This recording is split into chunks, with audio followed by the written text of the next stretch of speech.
Ровно 10 лет назад, 6 июня, сводная пожарно-десантная группа из 14 человек вылетели на озеро Карахоль. Это были сотрудники Шагонарского и Кызылского авиаотделений Тувинской авиабазы по охране лесов от пожаров. В Байтаге они боролись с крупным лесным пожаром. 8 парашютистов-десантников не вышли из огня. Самому младшему было 22 года, самому старшему – 36. Собрались сейчас, чтобы помянуть своих коллег, пожелать хорошего перерождения, чтобы земля была им пухом. Мы помним их, делаем все, чтобы таких случаев больше не было.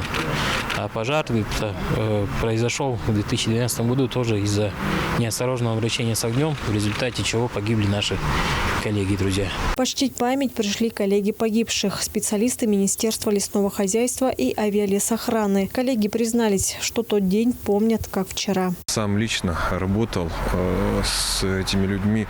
Этот день помню как вчера. Вечером поздно позвонили, сказали, что верховой пожар прошел. Люди неизвестно,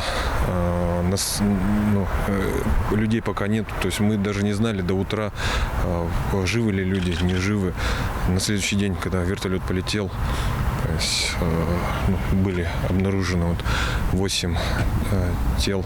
На стеле выбиты их имена, а также имена лесников, погибших в 1996 году на тушении пожара в Пихемском районе. Инна Клоян, Буян Аюн, Азамат Ачур, Тува 24.